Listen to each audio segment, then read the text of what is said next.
तमाम महाराष्ट्रातील माझ्या सर्व विद्यार्थी मित्रांचं आपल्या संदीप आरगडे इन्स्टिट्यूट या यूट्यूब चॅनलवर सहर्ष स्वागत आहे मित्रांनो। आज आपण मित्रांनो लक्षात ठेवा 2 फेब्रुवारीला पेपर झाला, आता मेन्सची तयारी करतायत। मधल्या काळामध्ये विद्यार्थी मित्र खूप सारे मला की सर आमच्यासाठी प्रीला एवढं तुम्ही बूस्टर टेस्ट सिरीज घेऊन गणितामध्ये सगळ्यांचं सोपं केलं होतं, सगळ्यांना प्रॅक्टिस दिली होती, जवळपास एक 85-86 टेस्ट घेऊन गणिताची भीती घालवली होती, जेणेकरून गणिताला प्रीला सगळ्यांना चांगले मार्क मिळाले बूस्टर टेस्ट सिरीजच्या माध्यमातून। मग आता मुख्यला आम्हाला मध्ये सोडू नका, आमच्याकडे जो काय मेन्सचा पेपर आहे मराठी इंग्लिश त्याचा अभ्यास चालू आहे, बाकी एक्स्ट्रा जीएसचं काम चालू आहे। पण गणित बुद्धिमत्ता सर आम्ही बघेनाच, आता तुमच्यावर आहे सगळं सर, तुमच्यावर सगळं। पण मित्रांनो वेळ मिळत नव्हता मला ग्रुप सी टार्गेट होतं, ग्रुप सीच्या बूस्टर 3.0 लॉन्च करून ते 25 टेस्ट मी प्रॅक्टिसला विद्यार्थी मित्रांना दिली, त्याची जबाबदारी माझ्या खांद्यावरून मी दिली पुढे मित्राकडे। आता मेनसाठी राहिलेल्या काळामध्ये आपण पुन्हा गेम चेंजर टेस्ट सिरीज ज्या 15 टेस्ट घेणार आहे, 22 प्रश्नांच्या 15 टेस्ट आपल्या टेलिग्राम चॅनलला मंगळवार गुरुवार आणि शनिवार पडतील। त्याचं तुम्हाला एक्सप्लेनेशनसाठी आपल्या ॲपमध्ये जायचंय, सगळी इन्फॉर्मेशन दिलेली बघा, टाइम टेबल पण आपल्या टेलिग्रामला दिले, संदीप आरगडे इन्स्टिट्यूट नावाचं टेलिग्राम चॅनल आहे, त्याच्यावर जायचं, त्याच्यावर सगळी अपडेट असते। दुपारी बरोबर 12 वाजता पेपर पडेल PDF स्वरूपात, त्याची प्रिंट काढायची, सोडवायची, वेळ लावून सोडवायची। सगळा 22 पैकी 22 प्रश्न पहिल्या 5 टेस्ट सोडवताना लक्षात ठेवा की किती वेळ जातो नोटीस करा, आणि मग कसा टाइम रिड्यूस करता येईल, जे काय मी मध्ये मध्ये ज्या गोष्टी सांगत राहील। आता तुम्ही जर हे पेपर सोडवताय, सगळे यूट्यूबवर पाहताय, आपल्या ॲपमध्ये पण पाहताय, पहिली आणि फार तर दुसरी या दोन गेम चेंजर टेस्ट या तुम्हाला यूट्यूबवर मिळतील, बाकी एक्स्ट्रा 13च्या ज्या आहेत त्या आपल्या ॲपमध्ये मिळतील। लक्षात ठेवा त्याची PDF तुम्हाला टेलिग्रामला मंगळवार गुरुवार आणि शनिवार दुपारी 12 वाजता मिळणार आहे।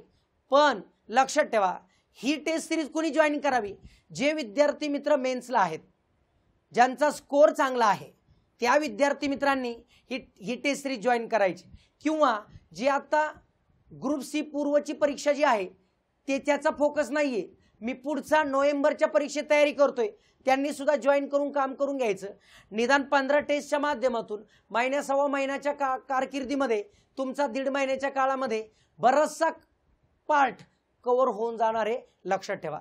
त्यामुळे पाहूया ह्याची PDF, ह्या टेस्टची PDF आपल्या टेलिग्राम चॅनलला टाकलेली आहे, Sandeep Aragade institute Telegram channel, YouTube channel, Insta ID, YouTube सगळीकडे एकच नाव आहे, एकच ID, संदीप आरगडे इन्स्टिट्यूट, लक्षात ठेवा। त्यामुळे याची जी PDF आहे टेस्टची ती तुम्हाला आपल्या टेलिग्रामला मिळेल, प्रिंट काढा, सोडवा, पहिलं स्वतः आजमवा की खरंच तुमची लेवल कुठपर्यंत आहे, आणि मग एक्सप्लेनेशन पहा, ठीक आहे। बाकीच्या टेस्ट सगळ्या तुम्हाला ॲप टेलिग्रामलाच मिळणार आहे, आणि एक्सप्लेनेशन ॲपमध्ये त्याची फी फक्त मित्रांनो 249 रुपये आहे। कारण का हे सगळ्या 15 टेस्ट तुम्हाला 249 रुपयामध्ये मिळणार आहे। 22 प्रश्नांच्या टेस्ट आहे, आपल्या ॲपवर जा, तुम्हाला तिथं मिळेल। लक्षात ठेवा जॉईन करताना गेम चेंजर सिरीज 1.0 जॉईन करायची आहे, बूस्टर प्रीसाठी आहे, ही मेनसाठी आहे, लक्षात ठेवा। उगीच गोंधळ करता आणि मग मला चेंज करून द्या आणि हे करून द्या, खूप हेक्टिक होते मित्रांनो, ठीक आहे। त्यामुळे थोडासा विचार करून डोकं चालवा।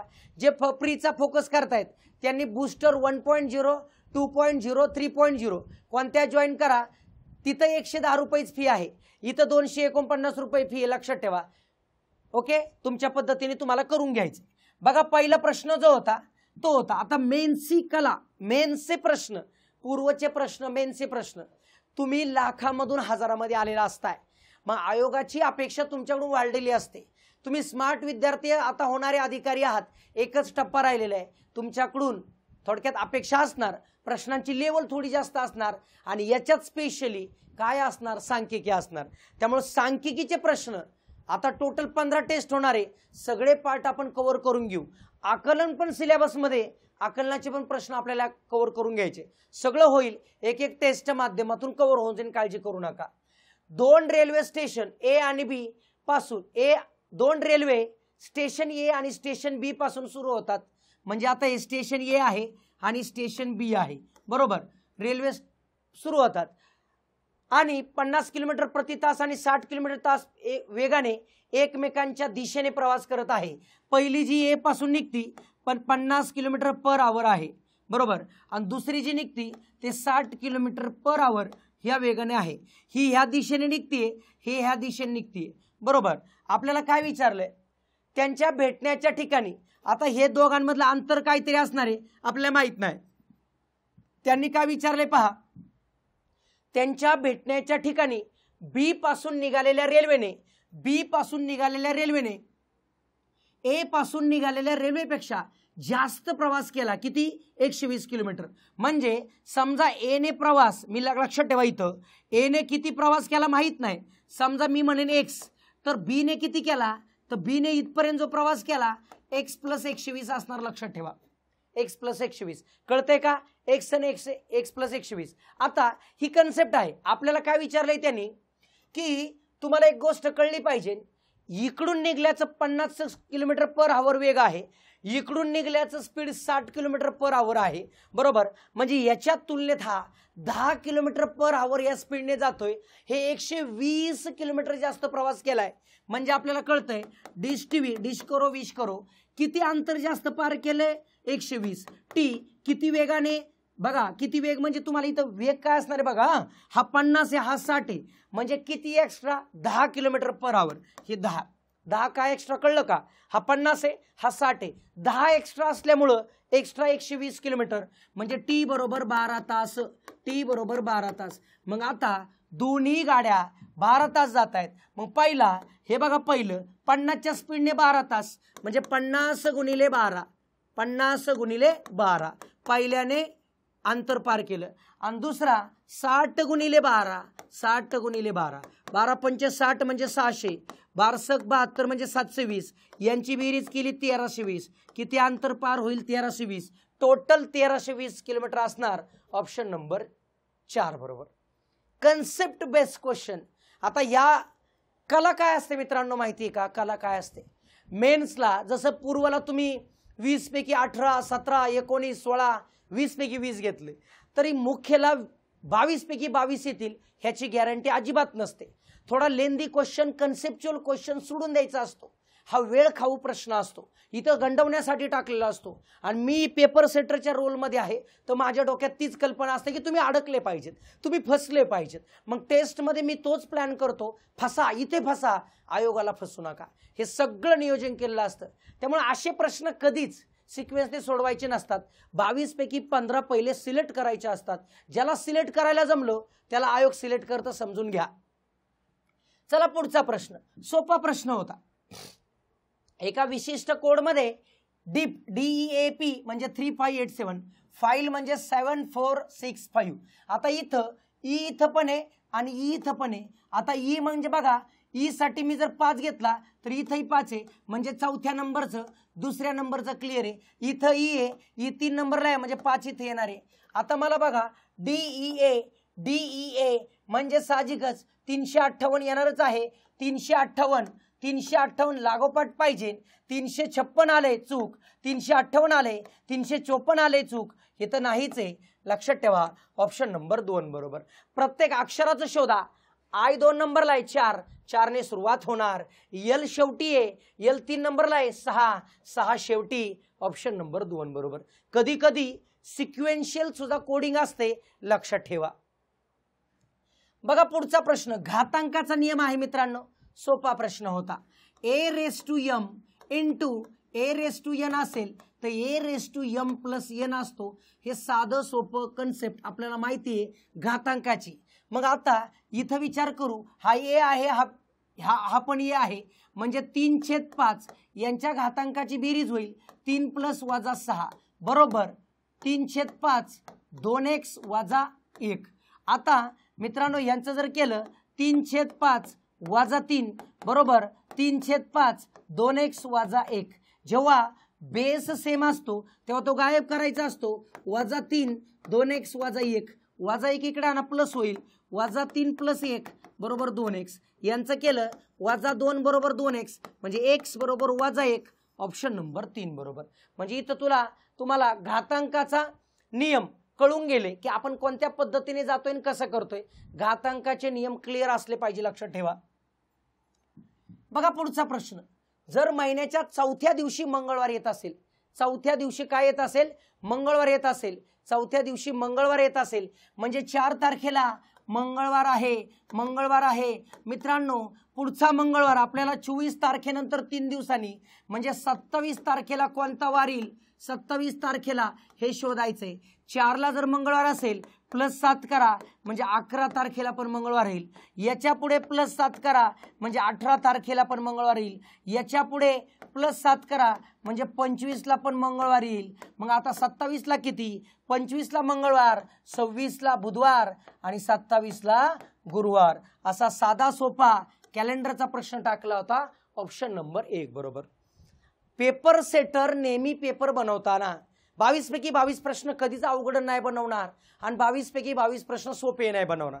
बॅलन्स पेपर ठेवला जातो. बॅलन्स याचं कारण आहे की तुम्ही काय करावं तर त्याला चूज करायला शिकले पाहिजे. तुम्ही अधिकारी होणार आहे. तुम्ही सगळीच प्रकरणं ॲट अ टाइम तुम्हाला घेता येणार नाहीये. तुम्हाला सिलेक्शन प्रायोरिटी ठरवावं लागत असतात. तसं तुम्हाला इथं रिझनिंग समजून सांगत असतं की 22 पैकी 22 प्रश्न क्रमाने घेऊ नको, त्यातले सिलेक्टिव्ह घे. तुम्हाला कळलं पाहिजे आवाक्यातले प्रश्न कोणते आणि बाहेरचे कोणते. बाहेरचे म्हणजे वेळ खाऊ. स्पेशली पायचार्टचे प्रश्न अतिशय सोपे असतात. पायचार्टचे अतिशय सोपे. आता इथं बघा, खालील वृत्तलेखात 5 कोर्सेसमध्ये शिकणाऱ्या 2400 विद्यार्थ्यांची टक्केवारी दिलेली आहे. तर यावरून मेडिकलमध्ये शिक्षण घेणाऱ्या विद्यार्थ्यांशी इंजिनिअरिंगमध्ये शिक्षण घेणाऱ्या विद्यार्थ्यांचे गुणोत्तर काय. Trap trap trap. जे विद्यार्थी फॉलो करतात त्यांना माहिती आहे गुणोत्तर प्रमाणमध्ये कोणाचे कोणाशी, कोणाचे कोणाशी. ज्याला चे कनेक्ट असतो ना ते वरती असते. म्हणजे आता एकाच आकड्याचे इंजिनिअरिंग म्हटलं तर 30% आहे, एकाच आकड्याचे मेडिकल म्हणलं की 35% आहे. एकाच आकड्याचे 30 आणि 35% जर घ्यायचं असेल तर कॅल्क्युलेशन अजिबात करू नका, यांचं तुलना करा. कोणाचे इंजिनिअरिंगचे म्हणजे 30 वरती, कोणाशी मेडिकलशी 35. लक्षात ठेवा, जाणून बुजून ट्रॅप टाकला होता मी. 6/7 म्हणजे 6:7. ऑप्शन नंबर 4 बरोबर. तुमच्यापैकी ज्यांनी पहिला पर्याय चूज केलाय त्यांना कोणाचे कोणाशी कळलंच नाही. लहानपणी एक साधी सोपी कविता होती, आठवत असेल, जिल्हा परिषदला शिक्षण झालं असेल तर. कोणाचे रे कोणाचे, सुंदर डोळे कोणाचे, त्या पाण्यातील माशाचे की माझ्या बाळाचे. म्हणजे मी तर जिल्हा परिषदेचं प्रोडक्ट आहे, तुम्ही पण असावं. तुमच्यापैकी जे आहे त्यांना माहीत असेल ही कविता. ज्यांना नाही माहिती त्यांना जॉनी जॉनी येस पप्पा माहीत असेल बाबा. असो, ती लक्षात ठेवा. कोणाचे कोणाशी हे म्हणण्याचा उद्देश एकच, गुणोत्तर प्रमाणमध्ये कोणाचे कोणाशी. जे चे कनेक्ट असतो तो वरती घ्यायचा असतो, जे शी कनेक्ट येते खाली. 6/7 आहे. बरेच जण 7/6 करतात, येऊन सुद्धा चुकतात, अर्थ नाही. त्यामुळे या प्रश्नाच्या बाजूला आपल्या प्रश्नपत्रिकेवर लिहिलं पाहिजे गुणोत्तर प्रमाण चूज करताना कोणाचे कोणाशी. व्यवस्थित पाहायचं. बघा पुढचा थोडासा वेळ खाऊ प्रश्न दिला होता, कन्सेप्च्युअल प्रश्न दिला होता. बघा, ए आणि बी च्या उत्पन्नाची बेरीज, ए आणि बी च्या उत्पन्नाची बेरीज ही सी आणि डी च्या एकत्र कमाईपेक्षा जास्त आहे. ए आणि बी ची बेरीज सी प्लस डी पेक्षा जास्त आहे, हे मला पहिलं कळलं. बर, दुसरं, ए आणि सी च्या उत्पन्नाची बेरीज, ए आणि सी च्या उत्पन्नाची बेरीज बी आणि डी च्या एकत्र कमाईच्या बरोबर आहे, बी प्लस डी च्या बरोबर आहे. ठीक आहे, ठीक आहे. शिवाय ए ची कमाई बी आणि डी च्या एकत्र कमाईच्या निम्मे आहे. म्हणजे ए ची कमाई बी प्लस डी यांच्या एकत्रीच्या निम्मे म्हणजे 2A. हेच विचार करू, 2A प्लस बी प्लस डी. हे लक्षात ठेवा. म्हणजे इथे बघून कळते बघा, 2A म्हणजे बी प्लस डी आणि ए सी म्हणजे बी प्लस डी. मग याच्यावरून कळतं मला उजी बाजू जर सारखी असेल तर A plus C is equal to 2A. A इकडून घेऊन जा, सी बरोबर ए येते. म्हणजे सी आणि याची किंमत सारखी आहे, सी आणि याची किंमत सारखी आहे. हे दोन्ही सारखं आहे, दोन्ही सारखं आहे. सी आणि ए ची किंमत सारखी आहे, मला कळलं. सी आणि ए ची किंमत सारखी आहे. मित्रांनो इथं जर पाहिलं ए गेला सी गेला सारखं आहे म्हणून इथं कळतंय बी ची किंमत डी पेक्षा जास्त, बी डी पेक्षा जास्त उत्पन्न कमवतो. बरोबर आहे. आपल्याला कोणते विधान बरोबर नाही ते विचारलंय. 2 नंबरचं बरोबर आहे, त्यामुळे ते योग्य नाही, चुकी शोधायचे. सी ही डी पेक्षा जास्त आहे मित्रांनो. बघा सी ही डी पेक्षा जास्त आहे, सी ही डी पेक्षा जास्त आहे का? बी जर डी पेक्षा जास्त असेल, ए आणि सी सारखा आहे, बी मोठा आहे तर डी साहजिकच लहान असणार. म्हणजे बी ची काय सी ची किंमत डी पेक्षा काय असणार? जास्तच असणार. कारण बी जर जास्त आहे, हे दोन्ही सारखे आहेत तर सी हा जास्तच असणार कंपल्सरी. बी हा सी पेक्षा जास्त आहे, बी हा सी पेक्षा जास्त आहे. इथे बघा ए सी सारखा आहे, बी हा मोठा आहे डी पेक्षा, ए आणि सी सारखा आहे 100%. बी हा साहजिकच बी हा सी पेक्षा पण सारखा मोठा असणार. क्लिअर कळतं? म्हणजेच ऑप्शन नंबर हे चुकीचं असणार. ए ची कमाई बी पेक्षा जास्त आहे, ए ची कमाई बी पेक्षा जास्त आहे असं म्हणता येणार नाही. त्यामुळे कन्फर्म कळत नाही, चूक म्हणजे चुकीचा असणार ऑप्शन नंबर 1 बरोबर. बघा पुढचा प्रश्न.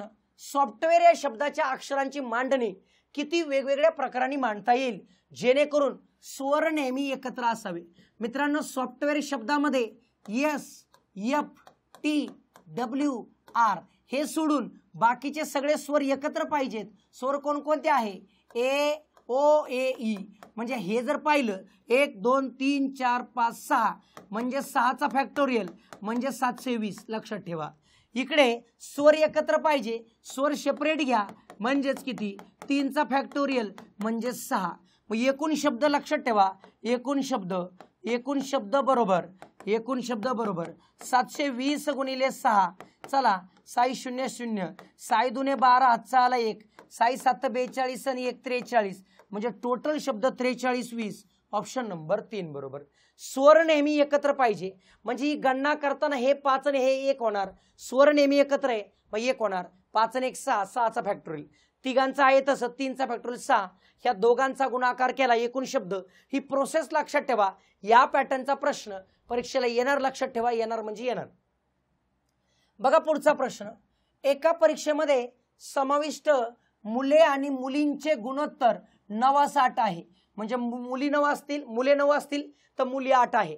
जर 80% मुली पास झाल्या असतील व त्यांची संख्या 320 आहे म्हणजे कशाचे 80% म्हणजे 320. मग बघा 0 0 गेलं म्हणजेच काय? x बरोबर 320 गुणिले 10/8. 8 चौक 32, 40 गुणिले 10, x बरोबर 400.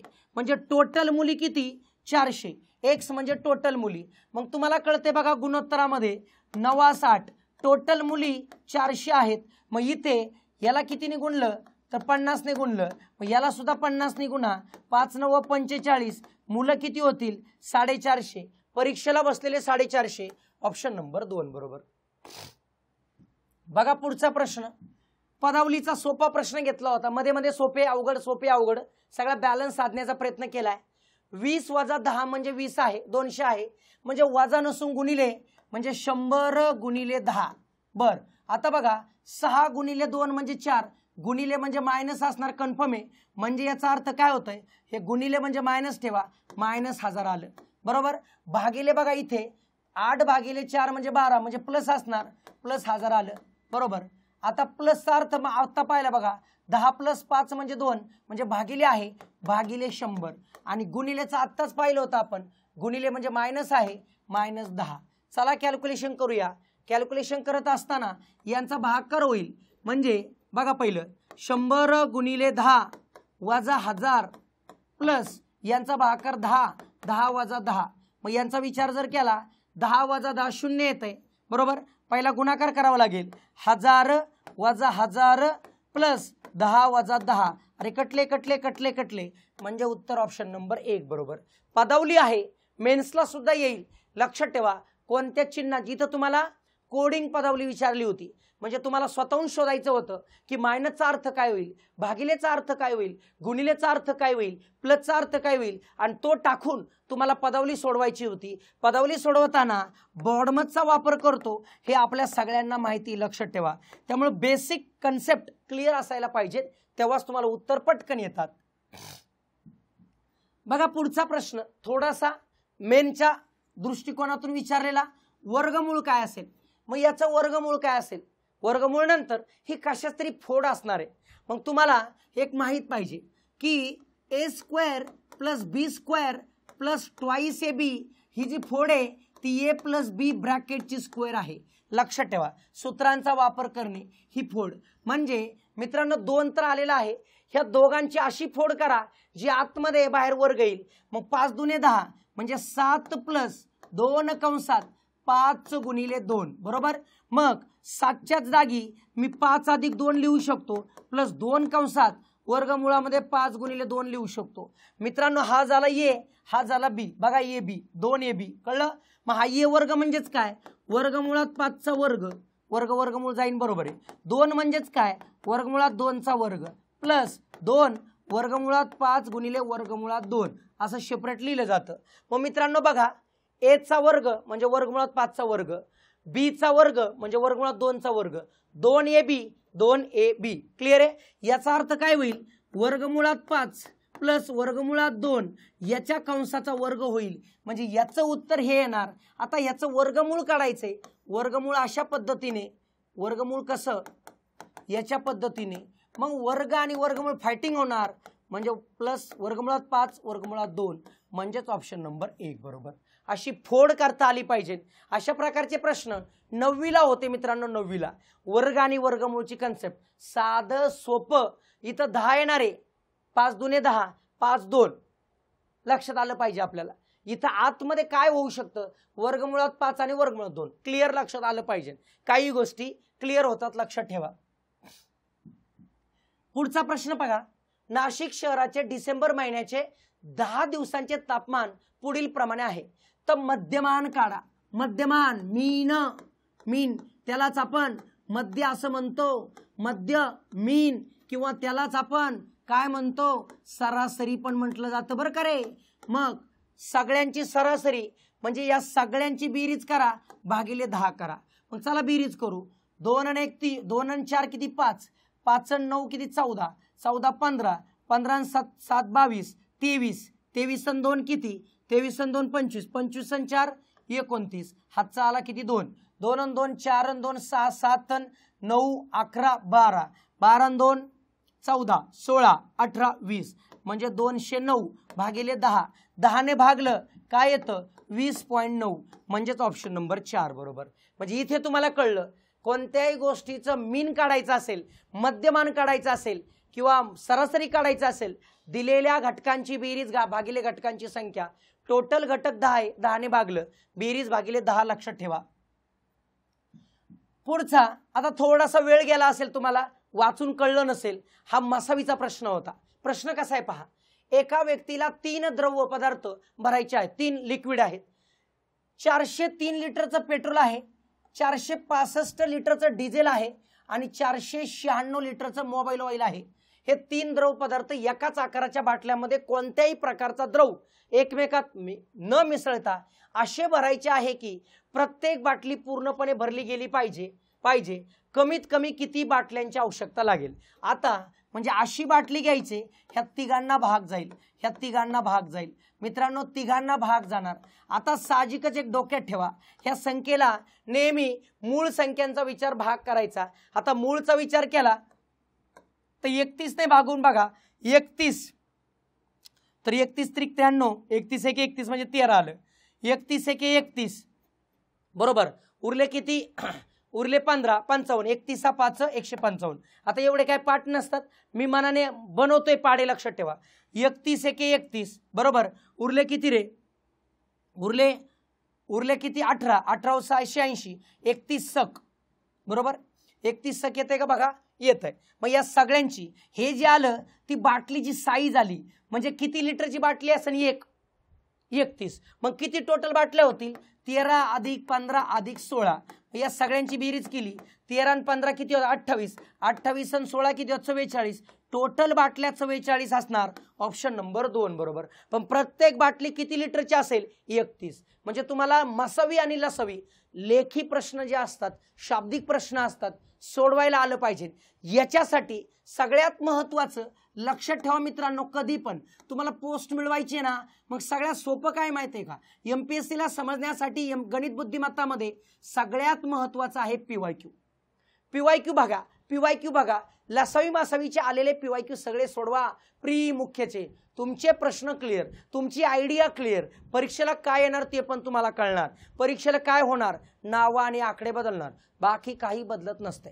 तुम्हाला त्याचं विथ प्रूफ नंतर मी दाखवेल. सगळ्या परीक्षांना चालू केलंय मी, कारण आपल्या PYQ बुक पाहून मला स्वतः कळायला लागले की PYQचे प्रश्न एका जागी पाहून मला कळायला लागले की आता 2024च्या मेन्सला आलेला प्रश्न कोणत्या मागे कधीतरी आला 100% असणार. प्रीचंही मी दाखवले बघा, युट्यूबवर व्हिडिओ पहा तुम्ही. दूध का दूध और पाणी का पाणी क्लिअर. त्यामुळे तुमचे डोळे उघडा. प्रॅक्टिस करताना आपली गेम चेंजर टेस्ट सिरीज आहेच, पण त्याचबरोबर प्रॅक्टिस फक्त PYQ मधून करा. मग तुमच्याकडे PYQ पुस्तक असेल छान, नसेल जवळच्या बुक स्टॉलला कुठेही घ्या, तुमच्या मित्राकडून वापरा, कुठूनही वापरा, पण PYQ बुक मॅथ्सचं वेगळे, रिझनिंगचं वेगळे, त्याच्यातून प्रॅक्टिस करा, बाकी कशातून गरज नाही. बघा पुढचा प्रश्न, बारग्राफचा प्रश्न आहे. खालील स्तंभालेख काळजीपूर्वक अभ्यासा व खालील दिलेल्या प्रश्नाची उत्तरे लिहा. खाली दिलेल्या मुदतीत मोत्यांची सरासरी निर्यात किती असेल. आता ही सरासरी निर्यात करायची 1 2 3 4 5 6 7, म्हणजे ह्या सगळ्यांच्या बेरजेला 7 ने भागायचं लक्षात ठेवा. मग चला बेरीज करू. 4 आणि 5 पॉईंटचं बघा, 4 आणि 5 9, 9 आणि 8 किती होतात 17, 17 आणि 9 किती 26, 26 आणि 8 किती होतात 34, 34 आणि 5 39, 41, हातचा आला 4. 4 आणि 11 किती होतात 4 आणि 11, 4 आणि 11 15, 15 आणि 9 किती 24, 34, 34 आणि 9 43, 43 आणि 7 50, 50 आणि 6 56, 56 आणि 6 61. ओके, 61.1. चला चला 7 8 56, 8 आलं. पॉइंट उरले किती 5, 5 51 झालं.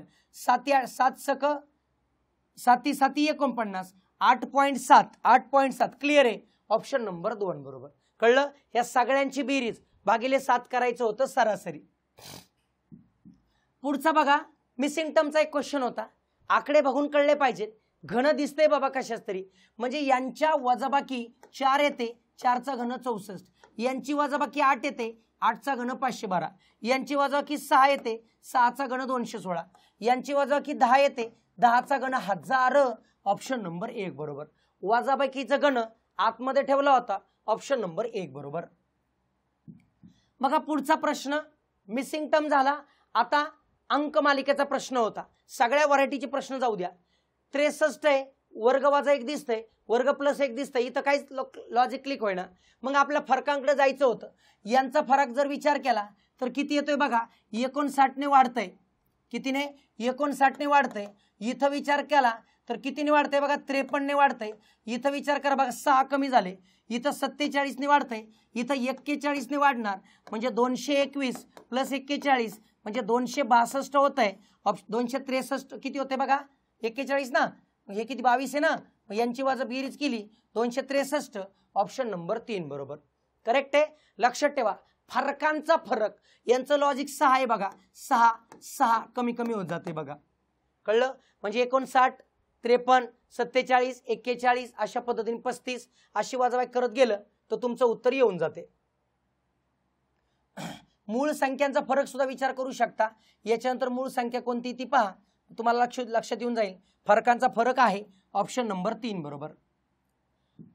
बघा पुढे ए भागिले बी म्हणजे बी हे ए चे. बघा मी ट्रॅप काय टाकला होता, इथं ए भागिले बी म्हणजे ए हा बी चा नसून बी हा ए चा आहे. इथं फॉरवर्ड आहे ए हा बी चा, इथं फॉरवर्ड आहे ए हा बी ची, आणि इथं गुणिले उलट आहे बी हे ए चे. म्हणजे गुणिले दिसलं की उलट जायचंय, भागिले दिसलं की उलट जायचंय, हे फॉरवर्ड जायचंय, हे फॉरवर्ड जायचंय. लक्षात ठेवा. तुम्हाला खालीलपैकी कोणतं समीकरण सांगतं x हा d चा नातू, x हा d चा नातू, x हा d चा नातू. आता समीकरण जर पाहिली तर ही तिन्ही समीकरणं सारखीच आहेत, सारखीच, काही चेंज नाही ठेवलं मी. म्हणजे कुठंच नातू येणार नाही, आलं तर तिन्ही ठिकाणी येईल. शक्य होईल का, नाही. ऑप्शन नंबर आहे ऑटोमॅटिक 4. बघा ट्राय करून, येतंय का नातू, येत नाही. ऑप्शन नंबर 4 बरोबर. इथं पाहता क्षणी लक्षात आलं पाहिजे. बघा वयवारीचे पुढचे प्रश्न साहजिकच मी सोपे लपून ठेवणार असणार, कारण आयोगाची पद्धत असते ती. पहिल्यांदा थोडेसे हर्डल टाकायचं असतं अवघड, नंतर सोपे सोपे. ए आणि बी चं सध्याचं वय 5 6 आहे, 5 6. सध्याचं वय म्हणजे 5x, 6x बरोबर. हा झाला ए, हा झाला बी. हे आजचा विचार केलाय, ठीक आहे. किती वर्षानंतर रे? 6 वर्षानंतर. 6 वर्षानंतर. 6 वर्षानंतर काय होईल? 5x + 6 आणि 6x + 6 बरोबर. तेव्हा गुणोत्तर काय होतंय? 6 7 म्हणजे 5x + 6 6x + 6 = 6 7. जरा क्रॉस मल्टिप्लिकेशन करा. 5 7 35 35x + 7 6 42 बरोबर. 6 6 36x + 36. मग यांची वजाबाकी इकडे करा, तिकडे नेऊन इकडे नेऊन, म्हणजे हे आलं x 35 तिकडे जाऊन ही वजा केली 6 बरोबर की नाही. म्हणजे x बरोबर किती आला? 6. आपल्याला कोणाचं वय विचारलंय? तर आपल्याला 5 वर्षापूर्वी बीचं होतं. बी आत्ता जा, बी आजचा विचार करा. 6 6 36 36 मधून 5 वजा करा, 31 वर्ष. ऑप्शन नंबर 3 बरोबर. करेक्ट. बघा पुढचा प्रश्न थोडासा ट्रॅप होता. पुढील उदाहरणाप्रमाणे योग्य पर्याय निवडा. आता हे जे शब्द आहे देअरफॉर याचं हे असं दिले बघा. 1 number 3 number 5 number 7 number 9 number ते लागोपाठ घेतलेत बघा, घेतलेत बरोबर की नाही. ओके, ई पर्यंत आणि उरलेले जे आहेत H R F R H R F R असं केलंय. मग आता H L C P E H L C इथं बघूनच कळतंय ऑप्शन नंबर किती? 2 बरोबर. म्हणजे विषम आकडे एकत्र लिहिलेत, नंतर सम उलट्या बाजून लिहिलेत, लक्षात ठेवायचं. पुढचा बघा सांख्यिकीचा प्रश्न घेतलाय बार ग्राफचा. इथं सगळ्या प्रकारचे आहेत. एकामध्ये 2 क्वेश्चन 3 क्वेश्चन येऊ शकतात. एकाच प्रश्न 2 विचारलेत. सर्व संस्थानांमध्ये MBAच्या विद्यार्थ्यांची संख्या एकूण किती? आता MBA म्हटलं तर इथं सूची बघा डॉट डॉट डॉट.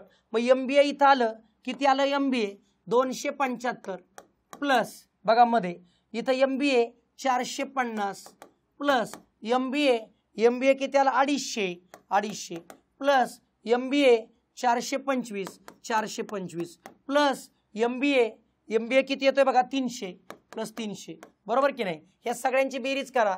5 आणि 5 10 हातचा आला 1 1 आणि 2 3 3 आणि 5 8 8 आणि 5 13 20 हातचा आला 2 5 9 11 15 17 म्हणजे 1700. ऑप्शन नंबर 4 बरोबर.